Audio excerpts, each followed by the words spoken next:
Welcome to NarrativeNook where enchanted stories come to life. If you enjoy our stories, please subscribe, like and share to support our channel. Enjoy listening. Let's just call it even on the previous debt, okay? And after it's squared?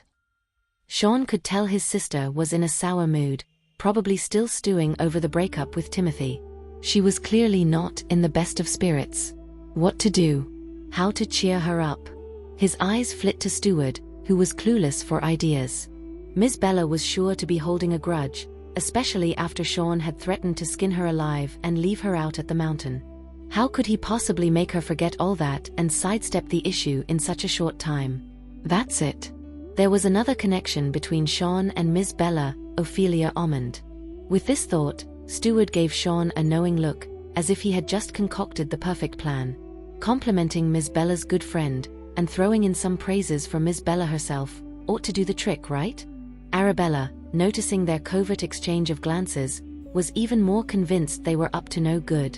Catching on to Steward's silent cues, Sean turned to his sister and asked, "You know Ophelia, right?" He was about to sing Ophelia's praises, and by extension, celebrate how all the excellent people she knew were just like her. But Arabella's expression turned even icier as she cut through his intentions. "You're after my friend? With your reputation for being a womanizer, fickle-hearted, leaving kids in a bind, allowing your crew to harass other teams' female members, gouging prices, selling an island for billions to different buyers, tossing people onto the mountain on a whim, and threatening to skin people alive. Stay away from my friend." Sean was left dumbfounded, his smile freezing on his face. Was this really how he appeared in his sister's eyes? Without another word, Arabella spun on her heel and walked away, but not before instructing the doorman, "Keep an eye out. If either of them tries to come in, you have my permission to lay them out." The doorman was shocked. This was the first time anyone had disrespected Sean to his face, not just disrespecting but leaving him out in the cold.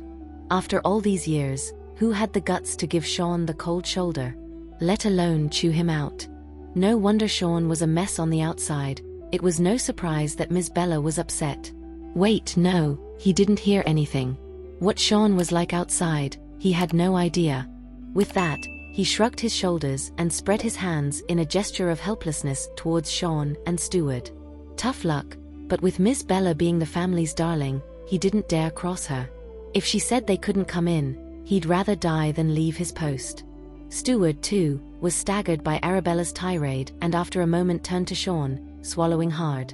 "Sean, your image in your sister's eyes seems pretty tarnished." "Shut it," Sean snapped back, irritated. "You think you're any better?" Just now his sister had made it clear, neither of them was welcome. Both meant him and Steward. "It's all because of your terrible idea." Now she's even more upset, Sean grumbled, standing outside his own home, wanting to go in but afraid of angering his sister. He glanced at the doorman, who quickly ducked into the security booth, not daring to open the door for him. Damn! He didn't even want to go in. Even if the door was wide open, would he dare step inside? Was the doorman seriously this scared? Hiding in the booth like a coward. And he was supposed to protect their home? "Sean, maybe you should sit down for a bit," Steward suggested as he pulled a folding camping chair out of the trunk, set it up, and placed it by the door. "It's freezing out here, and your injury hasn't healed." "Just get rid of it," Sean growled, more agitated than before. "If my sister wants me to stand, do you think I could sit? Trying to get me into more trouble? Are you asking for a smack?" If Arabella saw him lounging comfortably in that chair from inside the house, she'd probably be even more infuriated. On the other side of the grand estate, Darren and Belinda emerged from the cluttered storage room, their eyes brimming with tears. The servants promptly secured the door behind them. Inside, Serena pounded on the locked door, her sobs fierce and heart-wrenching. "Grandma, Grandpa, I'm so sorry, I really am. Please stop crying. Don't be angry or sad over someone like me, it's not worth it." She had watched helpless, as her grandparents who had once doted on her, stood before her in tears, questioning her, reminding her that before all this mess, they had truly loved her as their own granddaughter. Tears flooded Serena's face as her conscience stirred awake. "I know nothing I say will make a difference now," she cried, banging on the door. I've made an unforgivable mistake. I don't deserve your forgiveness. Just please, take care of yourselves, don't let this ruin your health." She remembered how, during the confrontation, her grandparents had nearly collapsed in distress multiple times, which filled her with guilt and sorrow. Initially, all she wanted was to maintain her status within the family, to keep the affection of her kin, nothing more. She never intended harm to come to Arabella. How did things get this far? Why? Grandma, Grandpa. Serena wept, slumping to the floor, her strength failing her until she lay crumpled on the cold ground. The previous day, she had painstakingly removed shards of glass from a wound on her forehead while looking at her reflection in the window, passing out twice from the pain. The wound had not been properly treated or bandaged, and she had been without food or drink since yesterday, without clean clothes, or even a bed to rest. The bruises from her mother's blows throbbed painfully, her consciousness fading, tears still clinging to her lashes. The floor was cold, yet her body felt unbearably hot. In the living room, Darren and Belinda were joined by Arabella, who had just walked in. Seeing their beloved granddaughter safe and sound, they were once again moved to tears. "Bella." They each embraced her tenderly, their hearts aching with regret. "We've let you down in this family." "Dad, Mom, let go, Bella's got injuries on her arm, don't hurt her." Louisa, seeing their distress, quickly intervened. The grandparents withdrew their hands in alarm, then eagerly listened to Arabella's account of what happened, their hearts growing heavier with each detail of her ordeal.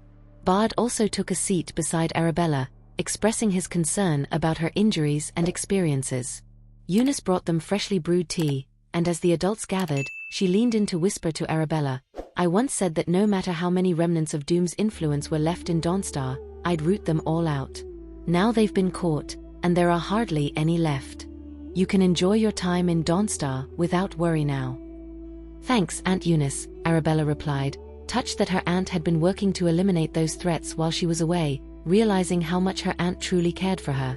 "Here, have some warm tea," Eunice offered her a cup, adding with a smile, "Can you tell what kind it is?"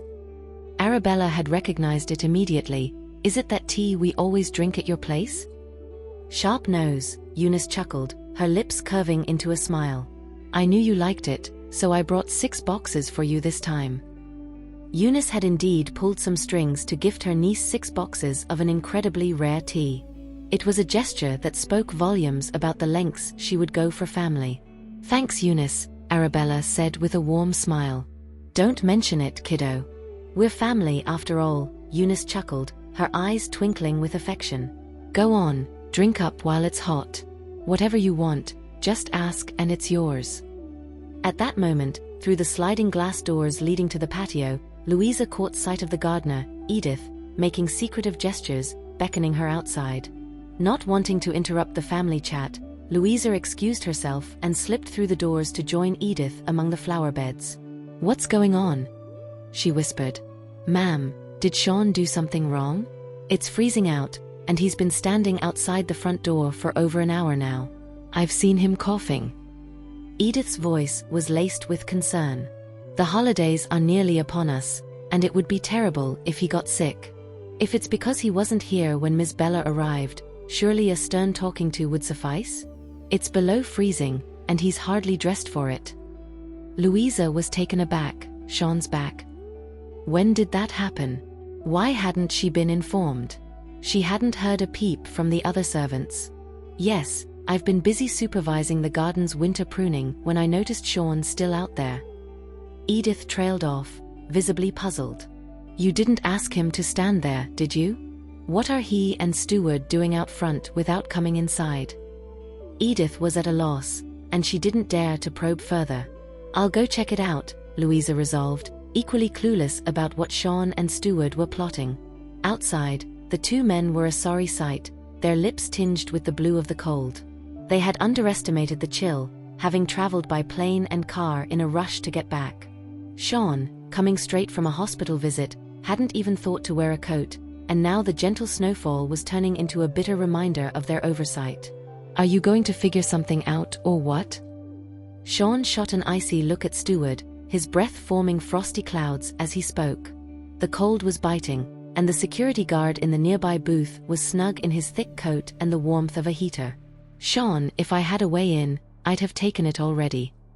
Stewart stammered, his hands rubbing together for warmth. The desire to retreat to the heated car was overwhelming. At the suggestion, Sean's eyes narrowed with a cunning glint. How about I tie you up and let my sister take her frustrations out on you? Stewart's eyes bulged in disbelief. He thought, seriously, Sean? Why don't you let her take it out on you? It's not like I'm the one who angered her, or the one who left her stranded at the mountain. It was you. But he dared not voice his thoughts, instead, desperately grasping for excuses. Sean, I'm too skinny, it wouldn't be satisfying enough for her. Maybe. His gaze inadvertently settled on the true culprit. Sean gave him a warning glare that seemed to say, "Are you looking for trouble?" Stewart had no choice but to change the subject. "I think Miss Bella's upset mainly because Mr. Bynes broke up with her." "As if that guy dictates my sister's mood," Sean scoffed, clearly dismissive. Yet, it irked him to think that something, or someone, could hold such sway over his sister's emotions that he had to stand out in the cold like this. That Timothy would have to settle his debts later. How about we grab Mr. Bynes and let her take it out on him? Stewart suggested wildly. "Sean, look, it's Mrs. Collins. She's coming out to us," Stewart suddenly blurted out, spotting her approach and hopping from foot to foot in excitement. "Mrs. Collins, it's us." From a distance, Louisa could see Stewart hopping up and down with excitement, waving frantically at her and shouting with an ecstatic voice, "Madam, we're back, please help us open the door." Surely if it was Madam who opened the door, Miss Bella wouldn't have any grounds for complaint, right? Louisa was puzzled. Why was Stewart acting more thrilled to see her than if he had found a lifeline? "Why aren't you guys going in? Didn't you say that the youngest just had surgery?" As Louisa approached, she noticed that the front gate was bolted shut, and the security guard in the booth seemed to be engrossed in his smartphone. No doubt the youngest had forgotten his keys, called for the guard who didn't hear, so they couldn't get in. "Why didn't you call me?" Louisa asked, then went over to knock on the security booth's door. Did Sean come home and not even think to unlock the door? "It's freezing out here." "Madam." The guard opened up, saluted with a bow, and said with a helpless expression, "It's not that I didn't open the door for Sean, it's Miss Bella. She wouldn't allow it." "Why not?" Louisa was taken aback and looked towards Sean and Stewart, who both wore expressions of guilty silence. Had these two somehow upset Bella? But they had just returned. When could they have possibly angered Bella? Had they run into her on the way, or had they done something elsewhere to provoke her? What on earth happened? Louisa pressed the guard for an answer. "Well, earlier, Miss Bella was at the gate talking to Sean. Then she got angry." The guard didn't dare to say what Sean did to upset Miss Bella, merely adding, "Miss Bella ordered me to keep the gate shut, saying if either of them dared to enter, I was to take them down." Louisa was shocked by the severity of the situation. "Madam, it's all a misunderstanding."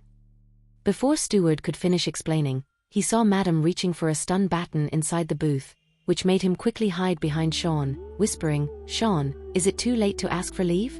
I need to be home for the family dinner on New Year's." Louisa's wrath was something to be feared, something even her husband couldn't contain. "You two, not coming home for half a year is one thing, but you made Bella this upset." Louisa then turned to the guard, "Aren't you going to open the gate? I'll teach them a lesson."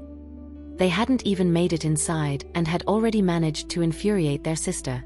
Knowing Bella's gentle nature, Louisa knew it must have been something egregious they did to enrage her like this.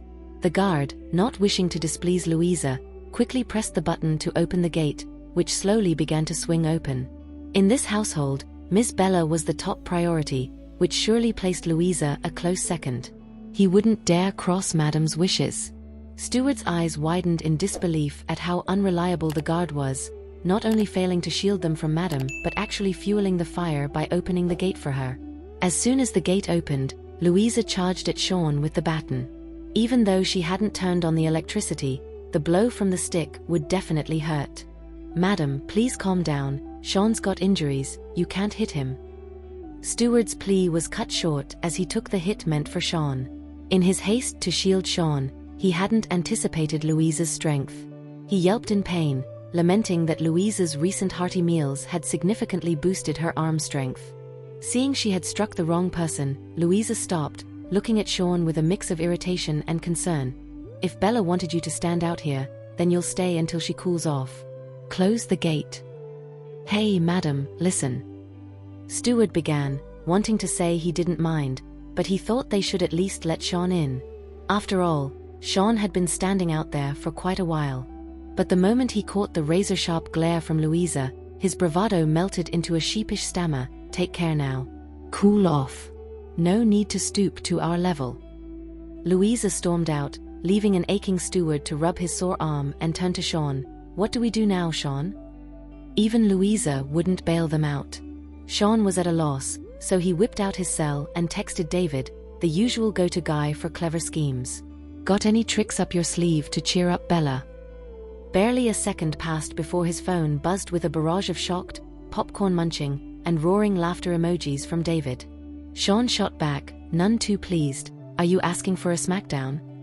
David called him immediately. Sean, I mean, come on, you had the nerve to tick off Bella in your own house?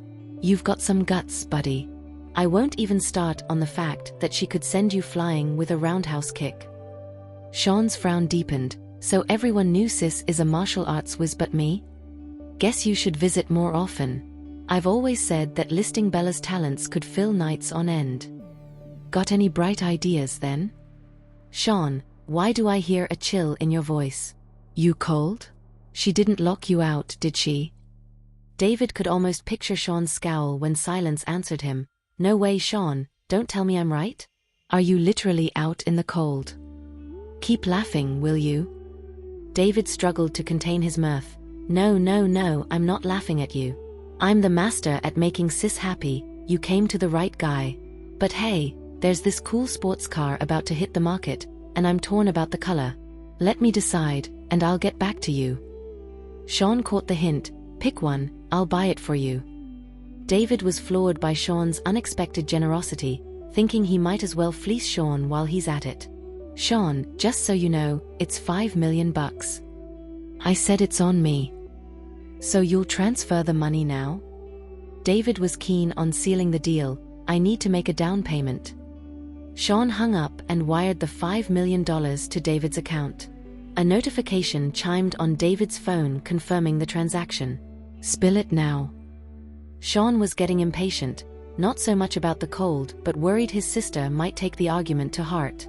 Sean, to be honest, if you had the nerve to upset sis, you deserve some time to stand and reflect. I was about to take her side and give you a piece of my mind, but consider this $5 million your ticket to peace. David hung up before Sean could respond. Questions swirled in Sean's head as he realized his gullible little brother had just conned him. Steward, sensing the drop in Sean's mood, ventured cautiously. Sean, did David give you any good advice? Zip it, Sean thought grimly. All right, this was war. In a few days, he'd settle the score with David. David, having cashed in, dialed up Hans. Hans, there's something big about Bella, and it's kinda risky. I'm not sure I should spill it. Out with it. Hans' voice was as commanding as ever. Whatever it is, I've got your back. All right, Hans, but you've got to protect me, don't let me get hurt. By the way, lately my wallet's been thinner than me. In no time at all, Hans had wired $2 million to him. Thanks, Hans. Go give Sean a piece of your mind, will ya? He's upset Bella. After delivering the message, David, back to his old tricks, sought out Chaucel. Hey Chaucel, you curious about something involving Bella? For a mere $2 million, I'll spill the beans. Chaucel immediately transferred the $2 million. David couldn't believe how easy it was to make money off his brothers. It's Sean.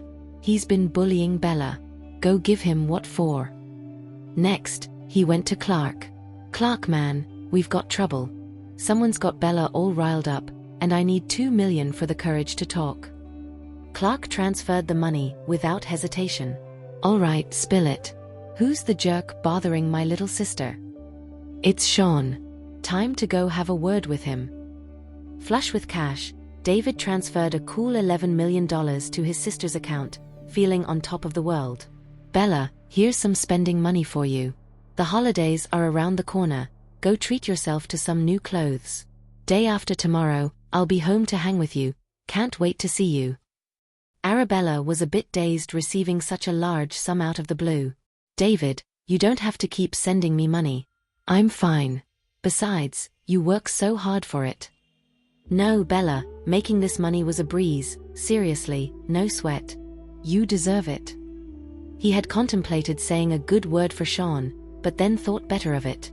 Why should he, when Sean had upset Bella, let him stand out in the cold for a bit longer? It wasn't long before Sean's phone pinged with messages from his 3 brothers. 6 months we don't see you, and you come back just to upset Bella? Just wait until I get my hands on you. That was from Hans. I don't care how wild you get when you're out, but now you've upset Bella? You just wait. I've rescheduled my flight to come home earlier. That was from Chaucel. We never say a harsh word to Bella, and you dare to upset her? Brace yourself, I'm on my way home to teach you a lesson. And that was from Clark. Sean's mouth twitched. That David had really spread the news far and wide. Back in the living room, Belinda suggested that Serena apologize to Arabella, but Arabella refused. She didn't want to deal with the endless tears and drama. What do you guys think? Belinda looked around at the others. Serena had done so many terrible things to Bella, and now she couldn't even muster a simple sorry. It was letting her off too easy. Trying to harm Bella, and now an apology is supposed to mean something? She just doesn't want to be locked up in the chilly basement, doesn't want us all to be disappointed in her, doesn't want us to hate her. With the holidays coming up, lots of family and friends will be visiting, and she doesn't want her deeds to be exposed, ruining her image. Eunice stood there, her poise as cool and striking as ever, a hint of disdain curving her lips. An apology for appearances? Spare us the fake remorse, really. You'll just make Bella sick. Right on the money, Eunice. No need for that, Bard chimed in with a dismissive wave. It's not like those apologies ever meant anything to Bella before, did they? Let's just drop it. Out of sight, out of mind, Darren sighed, shaking his head. Just then, Arabella's phone buzzed again, drawing everyone's attention. Belinda, ever curious, was the first to query, Bella, is that a new phone? Romeo got it for me, Arabella replied. The old one gave out. Before the plane landed at Reflections Villa, we swung by the headquarters. Someone delivered it up to the helipad. It's their latest model, hasn't even hit the market yet. That Romeo, always thinking ahead, Belinda's opinion of him soared. She'd seen the CCTV footage of Martha tossing Bella's phone from the 18th floor and had been toying with the idea of getting Bella a custom phone. Little did she know Romeo would beat her to the punch. Arabella glanced at the new text message on her screen. It was a bank notification. She had just received $10 million, courtesy of Horace. Soon after, a message from Horace popped up. After that unfinished building went kaboom, seems like Sean's brains got a bit scrambled. He's not just handing over the island for free, he's thrown in an extra $5 million for Candy. That's $10 million in total, I've wired it over to you. Since Stewart only had Horace's banking details, he transferred $10 million to Horace, who immediately forwarded the funds to Arabella. Arabella couldn't fathom what Sean was playing at. She typed back, beef up security on the island. If anyone tries to take it over or pulls any stunts, push back hard. Don't worry about the consequences. Will do. Horace, puzzled by Sean's antics but thrilled for Boss Windfall, couldn't help himself. Boss, you think Sean's got a crush on you? Dropping that kind of cash, he's definitely interested. I mean, you are drop-dead gorgeous. Ha. Like he stood a chance with Ophelia. He should look in the mirror before setting his sights on her friend. Dream on. At that moment, Louisa entered the living room. Noticing her daughter's troubled expression, she took a seat beside her and gently began, Bella, it's been way too long since your brother came home. I've given him an earful for it, but I just found out he's been hurt. He didn't want to worry us with the severity of his injuries. He's been hurt? What happened? Arabella's concern was immediate. His people wouldn't say. Just that he's out of surgery and okay now. Louisa watched her daughter closely, soothingly adding, It's wrong, him not coming home for so long, but don't take it to heart. Arabella wasn't upset in the slightest. I get it. My brothers are busy. It's fine. Louisa listened, surprised. Was her daughter not upset about this? Then what was bothering her? Oh. It dawned on Louisa. Your brother's wild, acts on impulse, but he's got a good heart. She added, he even asked me for your number a while back. I said no, and he went to your father. He cares about you. Arabella had never met Sean, but she listened intently. Your brother, he's had it tough. Left the family business to Hans and struck out on his own. He's had his share of hardships. He's the one who handles the dirty work, keeping our hands clean. He's the shield. Back when Hans first took over, an envious relative nearly got him in a car accident. We had no proof it was him, but your brother didn't hesitate. Put that relative in the hospital. He's always been a law unto himself, and they knew we couldn't rein him in. But it wasn't about control. He was destroying his image on purpose, using his own methods to protect his family from the shadows. If you ever feel uncomfortable about anything that he says or does, just let me know, and I'll deal with him, Louisa said with a protective fierceness in her voice. Arabella, puzzled by her mother's words, replied, he hasn't done anything to me. We haven't even spoken. As a matter of fact, I haven't met him yet. Louisa looked perplexed. The bodyguard at the door told me you two exchanged a few words and then you got upset and wouldn't let him in. What's that all about? Wait, the guy at the door is my brother? Arabella's eyes widened with surprise. The same Sean? Could he really be her brother? Was this not some kind of trick? Yeah, Louisa said, still a bit dazed. How could Bella not know that the man was her own brother? And there was an assistant with him? That's right, his name is Steward. He's been by Sean's side for years now. Upon hearing this, Arabella immediately stood up and headed for the front door. Outside, the two men had practically turned into snowmen. Steward was completely frozen stiff, staring longingly at the main house, never imagining that in the next moment, he'd actually see Miss Bella opening the door and braving the heavy snow to walk toward them. Sean, I think I'm hallucinating from the cold. Steward said, his breath forming clouds in the air, looking like an awkward snowman. It really looks like Miss Bella. Miss Bella is coming. Sean noticed his sister approaching and his face lit up with excitement. It was really his sister. She was coming to him. Miss Bella is getting closer. It's real. Steward's gaze was filled with hope. It's really her, not a hallucination. He wanted to jump up and shout for Miss Bella, but his feet were numb from the cold and he couldn't move. His hands were too stiff to lift. Even his voice, muffled by the cold air, was quieter than usual.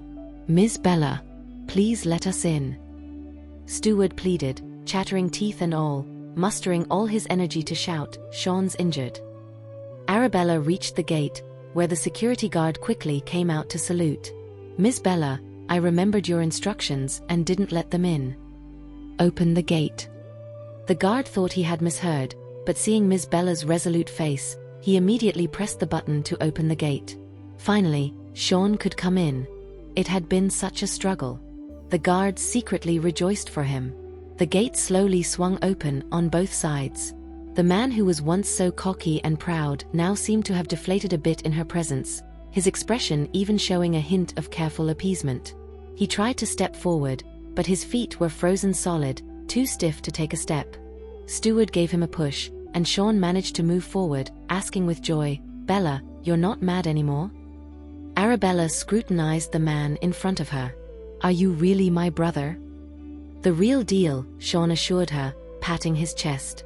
The snowflakes from his clothes sprayed onto Arabella's hair, and he hurriedly reached out to brush them off. Oops, I didn't mean to get it on you. Miss Bella, let me introduce myself. I'm Steward, Sean's right-hand man. I swear on my life, he is your brother, no doubt about it. Arabella looked at Steward, who seemed earnest, and then back at the bumbling, eager to please Sean in front of her, and asked with a hint of suspicion, So before, I didn't realize you were my sister. Let's talk inside. Arabella turned back and walked toward the house. Sean quickly followed her, You left in such a hurry last time, I didn't get the chance to ask, after the construction site explosion, were you hurt? At that, seeing the doorman hand over an umbrella, he immediately took it and opened it for his sister. Arabella hadn't expected him to remember the incident. She recalled how he had acted as a human shield for her, even covering her ears to protect her from the deafening blast. Did you know I was your sister back then? I knew before heading to the construction site, but I couldn't find you. Sean tilted the umbrella to cover her more, noting that she was lightly dressed, and said with concern, "Why did you come out on your own? You could have just told the staff. It's so cold outside, what if you catch a cold?" If his clothes hadn't been chilled by the snowflakes, he would have considered taking off his jacket to drape over his sister. But having his sister come to pick him up, that made him quite happy. Sean, Steward, shivering in the cold, struggled to speak but still tried to sing Sean's praises. After you operated on Sean, he was recuperating in the hospital. When he heard that you were his real sister and had been taken by Martha, he pulled out his .44 and went to save you without a second thought. Sean shot him a cold look, and Steward immediately clammed up. Arabella looked at Sean, recalling how weak he had been at that time. Later, in his attempt to save her, he'd been shot and had reopened his wound, even hitting his head. As Arabella led Sean and Steward into the main house, the staff, noticing the change in Sean from his usual arrogant demeanor to being somewhat sister-whipped, and Steward acting so meek, wore expressions of shock and admiration. It seemed someone could actually handle Sean, and even his subordinates were obedient, leaving them out in the cold for 2 hours. Miss Bella was amazing. Absolutely admirable. Grandpa, Grandma, Uncle Bard, Aunt Eunice. In front of his sister, he was more polite than usual. Bard, seeing his nephew arrive looking frozen, couldn't help but chuckle, "You made it." Eunice smiled too, "It must be really cold outside." Darren, eager to express his longing for his grandson whom he hadn't seen in a while, would have normally greeted him warmly, but remembering the recent conversation between Louisa and Arabella, he put on a stern facade. "What in the world is going on? Did you two bully Bella outside?" Belinda feigned reproach as well, "Look at the mess you've made." "Let Sean change into some clean clothes first," Arabella said, and immediately the others began to praise her. "Look how sweet, kind, thoughtful, and caring your sister is for you, her brother. Hurry up and change. I want to hear what you've done to Bella later." Sean's clothes were wet, and with a reluctant glance at his sister, he headed upstairs first. The family gathered around Arabella to get the full story. Arabella spoke earnestly, "Sean didn't bully me. At the construction site, it was he who led the rescue." She also shared the details of Sean being shot, acting as a human shield during the explosion, covering her ears, and injuring himself in the process. Sean paused on the last step of the staircase, touched by his sister's defense of him in front of the family. She omitted all the misunderstandings and chose to share only the parts that were in his favor. "Why didn't you let him in?" Louisa asked, her brows knitting in confusion. "Did you and your brother have a chance to meet before Martha kidnapped you?" Darren pressed, eager for answers. "Was there any kind of unpleasantness?" Belinda added, her gaze fixed on Arabella. A carousel of memories spun in Arabella's mind, including the first time she met Sean, the time a woman threw herself at him, and Sean not exactly turning her away. Seeing that the crowd was intent on hearing the reason, Arabella picked the least significant one to share. "Well, I had my eye on this island that just so happened to be under Sean's name. I bought it from him for a low price, and seeing him today, I thought he might have come after me over the island deal." "Sean actually charged you money?" Louisa was astonished. "He didn't know I was his sister at the time." Arabella explained. "So how much did he take from you? I will make him give it back later." "After he found out I was his sister, he gave it back, and even gave me an extra $5 million to buy candy." Everyone was taken aback. When had Sean become so indulgent? So generous? They remembered how Serena never dared ask him for anything because he was always so intimidating that Serena wouldn't even dare to approach him. Yet now, he was willing to give Bella $5 million just for candy. "Sean's still hurt, I'll get him some painkillers." Arabella went to her room and returned with a few pills, dropping them into a glass of warm water. As Sean came downstairs, she handed him the glass to drink. Seeing his sister caring for him, Sean was touched and surprised. "You didn't have to do this for me." He tilted his head back and gulped down the water, despite the odd taste. It didn't matter. Anything given by his sister, even if it were poison, he would drink without hesitation. "Sean, where did you and Bella run into each other? What happened?" Belinda was the first to ask. Images of Sean being intimate with a woman flashed through his mind, and he was too embarrassed to recount them. His sister must have gotten the wrong idea. Otherwise, she wouldn't have been so cold at the door, accusing him of being a ladies' man. That woman had been an assassin sent to kill him, not a plaything. In matters of the heart, he was still a blank slate. "And why haven't you come home in over 6 months? Steward said you were injured. When did that happen? What caused it? Why didn't we see you before you got hurt? Did you ever call your sister?" As the questions continued to fly at Sean, Arabella stepped in. "Sean and I were both investigating the fire from years ago, and we stumbled upon each other by accident."